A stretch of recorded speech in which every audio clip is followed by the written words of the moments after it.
안녕하세요. 전 40대 초반의 남성입니다.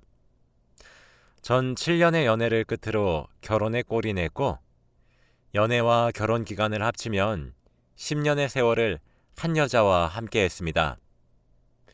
전 10년이란 오랜 시간을 앞두고 결국 이별하는 것을 택했어요. 모든 일이 저번 달에 끝을 맺었는데도 불구하고 제 마음은 아직도 허하고 그때 받은 상처가 다 아물지 않은 듯 하네요. 그래서 이렇게 제 사연을 쓰게 되었어요. 익명으로라도 하소연을 하고 싶었거든요.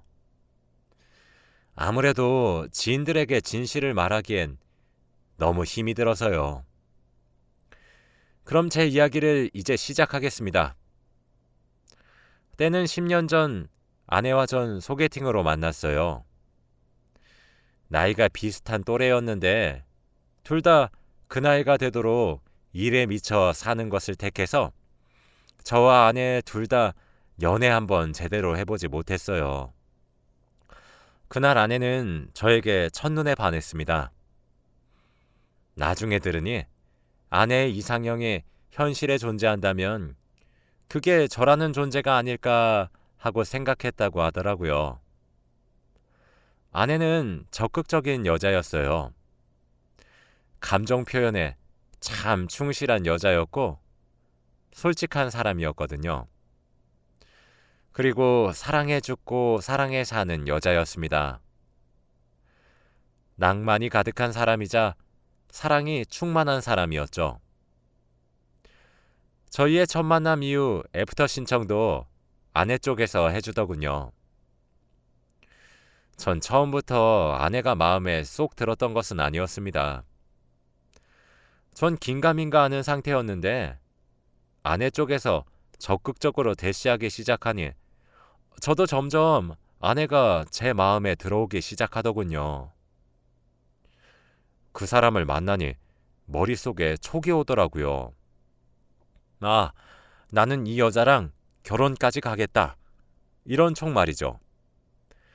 다른 여성들과 다르게 적극적으로 표현하는 그 여자의 용기가 고마웠고 넘치는 사랑이 너무 감사했어요. 저희 두 사람은 일에 대한 욕심이 있고 자신이 가지고 있는 직업에 프라이드가 높은 사람들이었습니다. 저희는 불같은 사랑에 빠졌어요. 아내는 톡톡 튀는 매력적인 사람이었거든요. 만나면 만날수록 아내의 매력에 빠져 헤어나오지 못했죠. 그렇게 저도 점차 아내를 진지하게 결혼하고 싶은 여자라고 내심 생각을 하곤 했습니다. 하지만 우리는 결혼에 휘둘려 일을 포기할 수 없는 사람들이었고 결국 일하는 것에 우리의 결혼은 밀려났죠. 내년에 해야지 하다 결국 7년이란 세월이 흘렀고 우린 어느새 30대 후반의 나이가 되었어요. 그때쯤 되니 서로의 일도 안정화가 되었고 금전적으로도 여유로웠기 때문에 결혼에 대한 생각이 점차 구체화되고 있었죠. 그리고 40대가 되기 전에 하고 싶기도 했었고요. 그러던 어느 날 아내가 만나자고 한 카페에 갔더니 아내가 촛불로 길을 만들고 하트를 만들어 제게 이승기의 결혼해 줄래라는 노래를 불러주며 제게 프로포즈를 했습니다. 그러고는 그 자리에서 제게 편지를 하나 써왔더군요. 제가 어디가 어떤 모습이 얼마나 좋은지 저랑 왜 결혼하고 싶은지 그런 것들이 적혀 있었어요. 고백도 선수를 빼앗겼는데 프로포즈도 선수를 빼앗기니 허탈하면서 우습다가도 아내의 한결같은 사랑이 너무 좋아 행복했습니다. 그렇게 우리의 결혼 준비는 일사천리였어요. 양가에서도 기다렸다는 듯 준비하셨어요. 그렇게 우린 많은 사람들의 축복 속에서 날이 따뜻한 어느 봄날에 연애 7년 만에 백년 가약을 맺었고 검은 머리 팥불이 될 때까지 사랑하겠다고 맹세했어요. 하지만 아내와 연애 7년, 결혼 2년, 총 9년째 되던 해에 문제가 생겼죠. 그날은 오랜만에 대청소를 하는 날이었습니다. 저는 방마다 청소기를 돌렸고 바닥을 밀대로 닦았죠. 아내는 부엌 청소를 하고 있었어요. 바닥을 닦는 도중 제가 차고 있던 염주 팔찌가 걸리게 되었죠. 염주가 터져서 방 곳곳에 흩어졌습니다. 한숨을 쉬며 바닥에 엎드려 하나씩 줍고 있었죠. 저희 어머니가 절에서 사온 좋은 염주라며 염주알이 27개였는데 이게 또 다 의미가 있다고 했었는데 아무리 뒤져도 염주알이 26개만 찾아지더군요. 한 개가 모자랐어요. 그래서 방 구석마다 뒤지기 시작했고 침대 밑까지 보게 되었답니다. 그런데 침대 밑에 조그만 상자가 있더군요. 지금 생각해보면 그 상자를 열었던 것은 다행이었던 일인지 제 인생 불행의 서막이었던 것인지 잘 모르겠네요. 아무 생각 없이 열어본 그 상자 안에서 가장 눈에 띄었던 것은 노란색 다이어리였어요. 슬쩍 펼쳐보니 아내의 일기장으로 보였죠. 그런데 그 일기장 속 내용들은 예사롭지 않았습니다. 아내는 사랑에 빠졌다고 적혀 있었거든요. 처음에 읽었을 땐 당연히 제 이야기인 줄 알았습니다. 저와 결혼하기 전 적어놓은 일기장인 줄 알았고 귀엽고 흐뭇해서 그 자리에서 정독하기 시작했어요. 하지만 점차 뒤로 이어지는 내용들에 머리가 아찔해졌습니다. 일기장 속 여자 주인공은 여전히 아내였지만 남자 주인공은 제가 아니었거든요. 바로 20대의 아내 회사의 남자 신입사원이었습니다. 심지어 저와 인사까지 했었던 사원이었습니다. 야근하는 아내를 위해 도시락을 싸서 가져다 준 적이 있었는데 그때 마주쳤었던 기억도 났어요. 일기장에 적힌 내용에서는 화이트데이라고 아내를 위한 사탕을 따로 주었던 이야기와 함께 지방으로 놀러 갔던 이야기, 생일 선물을 받았던 얘기 등 그들의 사랑 이야기가 적혀 있었습니다. 심장이 쾅 하고 떨어지는 기분이 들었고 믿기지가 않았어요. 대체 언제부터 그런 사이였을까 하며 오만 상상이 다 되었죠. 심지어 상자 속에서는 둘이서 같이 찍은 것으로 보이는 사진들이 여러 장 들어있었고 생일 축하한다는 카드와 함께 선물을 담았었던 포장지까지 전부 들어있었죠. 9년째 되던 해여서 9수의 저주가 내려졌었던 것일까요? 믿겨지지 않았고 새하얗게 질린 얼굴로 상자째로 들고 나가 콧노래를 부르며 부엌을 청소하는 아내 발치에 집어던졌습니다. 아내는 크게 놀라지 않더군요. 담담하게 아, 걸려버렸다 하는 수준의 놀람 정도랄까요? 설명을 요구하는 제 고성에도 아내는 차분하게 말을 하더군요. 나 사랑하는 사람 생겼어 라고요. 제게 말을 하는 아내의 눈은 9년 전 제게 미쳐 있었던 그 사람의 눈빛이었고 사랑의 눈이 멀어버린 사람처럼 보였습니다. 그리고는 제게 나 그 사람 아이도 임신했어. 미안해. 라고 담담히 얘기했어요. 그게 대체 무슨 날벼락인지 아무도 모를 겁니다. 한순간에 너무 믿기 힘든 충격적인 정보들이 너무 많이 쏟아졌고 다리에 힘이 풀려 털썩 주저앉아 버렸어요. 아내는 제게 이혼을 요구했습니다. 그 모든 과정이 물 흐르듯 자연스러워 보였어요. 몇 번이나 연습한 사람 마냥 말입니다. 아내는 그 길로 집을 바로 나갔고 전 혼자 집에 남겨졌습니다. 아내를 찾아가도 절 만나려고 하질 않더군요. 제가 찾아갈 수 있는 사람은 한 사람이 더 있었습니다. 바로 그 신입사원이었죠. 하지만 전 연락처도 주소도 아무것도 아는 것이 없었어요. 그렇다고 회사로 찾아갈 수도 없었죠. 아내가 외도했다는 사실을 동네방네에 알리는 꼴이 되어버리니까요. 전 아내가 사용했던 서재의 방과 침실, 서랍 곳곳을 정말 미친 듯이 뒤졌습니다. 아니나 다를까 아내에게 던졌었던 상자 안에서 그 남자의 명함이 하나 나오더군요. 그 남자의 번호를 제 휴대폰에 저장했어요. 카카오톡을 열어보니 프로필 사진이 웨딩 사진이더라고요. 결혼을 준비하는 듯 보였어요. 전 나랑 아직 이혼하지도 않았는데 결혼을 먼저 한단 말이야? 라며 분노를 감추지 못했지만 이내 얼음처럼 얼었습니다.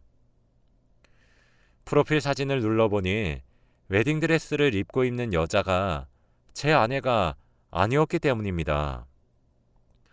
제 아내는 이 사람의 아이까지 임신했다고 했는데 이게 무슨 일인가 정말 이해하기 힘들었어요. 전 그 남자에게 메시지를 보냈습니다. 이현희 팀장 남편입니다. 잠시 만날 수 있으신가요? 라고 말이죠.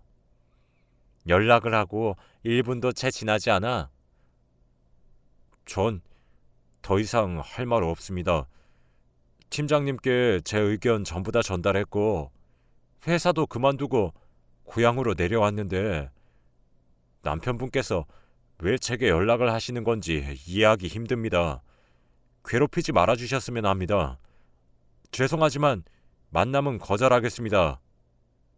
라고 답장이 오더군요.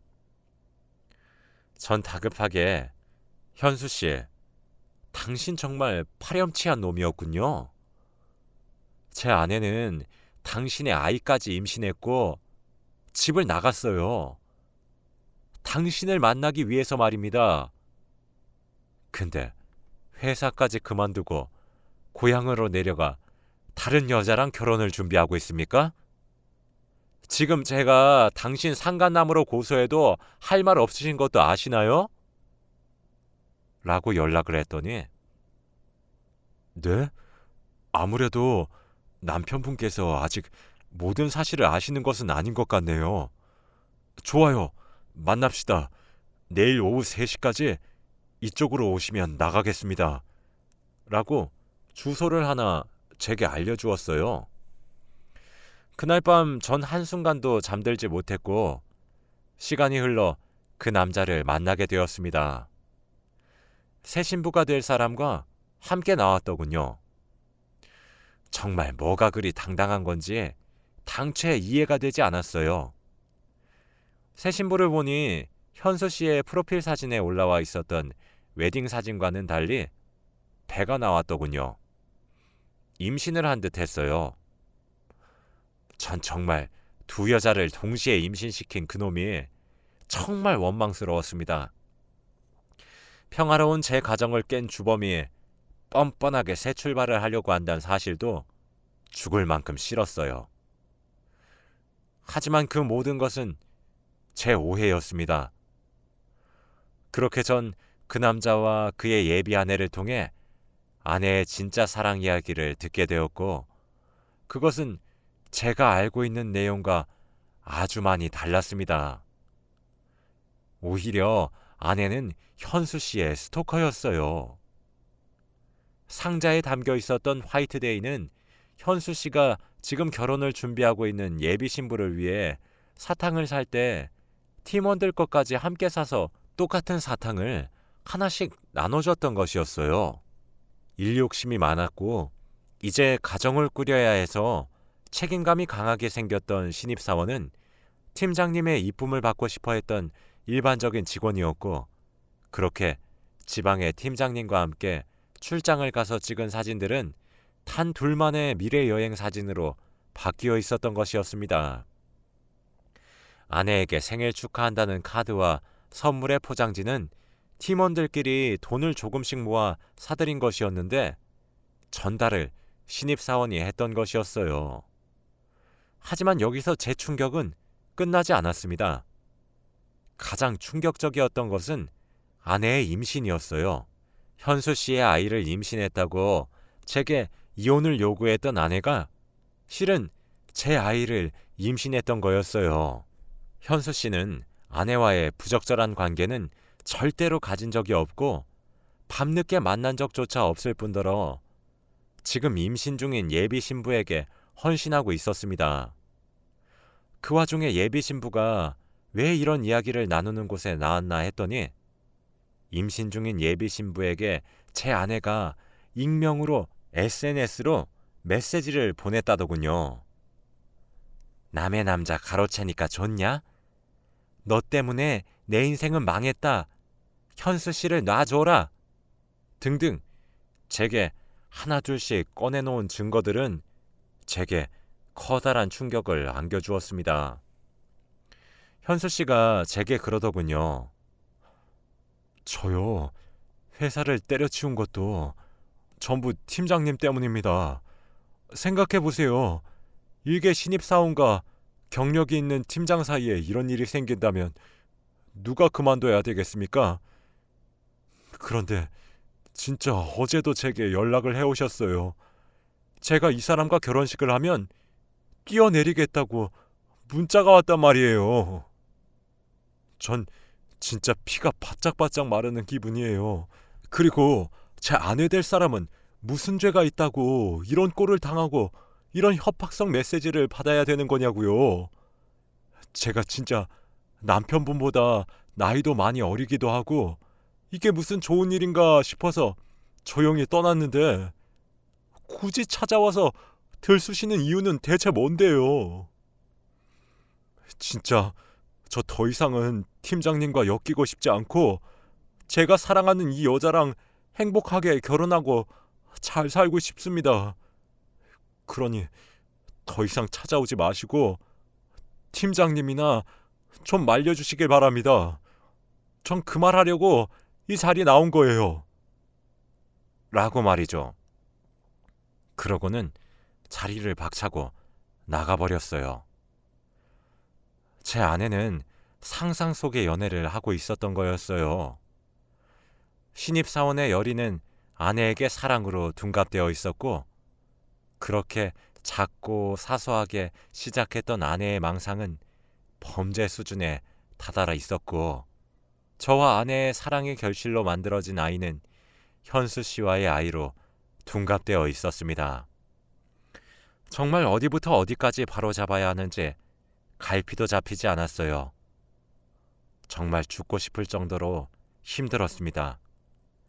그런데 아이까지 가진 아내를 버린다는 것은 더욱 상상할 수 없었어요. 이미 전 아내를 저보다 더 끔찍히 사랑하고 있었으니까요. 순수해서 그런 거겠지. 원래 사랑이란 감정에 충실한 여자니까 그런 거겠지. 라고 생각하며 넘기려고 했습니다. 시간이 지나 감정이 희석되면 제게 돌아올 것이라고 생각했거든요. 그렇게 보듬고 넘어가자고 얼마나 다짐했는지 몰라요. 그렇게 우리의 결혼 9주년이 지나갔고 올해 10주년을 맞이했습니다. 제 아이를 가진 여자가 사랑의 열병에 빠진 모습을 보는 건 예상했던 것보다 더욱 힘든 일이었어요. 제가 알게 된 이후엔 점점 당당해졌고 회사 퇴근 후 집에 와서는 하루 종일 신입사원과 그 신부의 SNS를 보며 일거수일투족을 뒤지기 시작했죠. 전 그런 아내의 모습마저 안타까웠고 얼른 제자리로 돌아오길 기다렸습니다. 하지만 그런 저도 참기 힘든 일이 일어났어요. 제가 이혼을 결심하게 된 계기죠. 해가 바뀌면서 아내는 임신 6개월 차가 되었어요. 임신한 아내의 시중을 들며 지내고 있었죠. 아내도 점차 현수 씨에게 있는 미련을 털어내는 것처럼 보이기도 했어요. 어느 평화로운 주말 아내는 낮잠을 자고 있었고 전 그 틈을 타서 집 청소를 조용조용 시작했어요. 아내의 서재를 정리하는데 익숙한 노란색 다이어리가 보이더군요. 다이어리를 펼쳐보니 피처럼 붉은 펜으로 현수 씨의 예비 신부를 저주하는 글이 잔뜩 써져 있었고 현수 씨와의 망상 연애 이야기도 잔뜩 써져 있었어요. 그리고 제게 청혼하며 썼던 편지처럼 현수 씨의 어디가 어떤 모습이 얼만큼 좋은지, 왜 현수 씨랑 자기가 결혼까지 해야 되는지가 적혀 있었습니다. 아내는 이미 상상 속에서 현수 씨에게 프로포즈까지 마친 상태였죠. 가장 소름 끼쳤던 것은 저와 아내의 아이에게 지어줄 이름이었어요. 제 아내의 이름인 현이와 현수 씨의 이름을 하나씩 따서 여자아이라면 수희, 남자아이라면 희수라고 지을 계획이 쓰여져 있었고, 하루빨리 현수 씨가 자기에게로 돌아와 주었으면 한다고 적혀 있더군요. 일기장을 넘기면 넘길수록 아내의 망가져가는 정신 상태가 고스란히 드러났습니다. 현수 씨의 결혼으로 인해 죽고 싶다는 글까지 읽게 되었어요. 전 그때가 되어서야 인정을 할 수 있었습니다. 아내의 상상 속의 사랑은 사실 무서운 집착이었단 사실을 말이죠. 더욱 무서웠던 점은 아내가 실제로 현수 씨의 결혼으로 인해 스트레스를 극심하게 받았다는 사실이었어요. 결국 불안정한 아내의 심리 상태로 뱃속에 있었던 아이는 결국 버티지 못하고 하늘의 별이 되었습니다. 전 더 이상 아내를 배려해줄 이유도 필요도 느끼지 못하겠더군요. 그렇게 이혼을 결심했습니다. 망가진 아내의 모습을 보고 있으면 위자료고 나발이고 조용히 끝내고 싶었어요. 소송이고 뭐고 간에 더 이상 마주하고 싶지 않은 마음이 강했습니다. 제게 들킨 이후로 계속 이혼을 요구해왔던 아내는 제가 이혼해주겠다고 하니 새벽 이슬을 머금은 나팔꽃처럼 환하게 웃으며 고맙다고 하더군요. 그때 느꼈던 씁쓸함은 참 허무했습니다. 그렇게 우리의 뜨겁고 열렬했던 사랑은 협의 이혼으로 끝맺었어요. 전 조용하게 끝내고 싶었는데 이혼 소식을 접한 처가댁에서 난리가 났고, 그 과정에서 저희 집에도 모든 사실이 알려지게 되었죠. 장인 어른께서 제게 찾아와 딸을 제대로 가르치지 않고 시집 보내서 너무 미안하다며 꺼이꺼이 우시는데 제가 너무 상처를 받아서일까요? 그냥 무덤덤하더군요. 그렇게 저와 아내는 헤어졌습니다. 처남이 제게 알려주더군요. 아내가 현수 씨에게 스토커로 신고를 계속 당하고 있다고 말입니다. 제게 생글생글 웃으며 애교 서린 목소리로 사랑한다던 한 여자의 모습이 망가질 대로 망가진 것을 보니 참 허무하네요. 지금 생각해보면 아내가 제게 주었던 사랑도 어쩌면 무서운 집착이었을지도 모르겠어요. 지금은 너무 힘들고 슬프지만 저도 언젠가 이 상처가 다 치유되길 바랍니다. 저도 언젠가 다시 일어날 수 있겠죠? 다들 응원해 주시길 바래요. 여러분들의 사랑은 저처럼 슬프거나 비참하지 않고 행복하고 사랑이 충만하길 바라며 이만 글을 마치겠습니다. 제 이야기를 들어주셔서 감사합니다.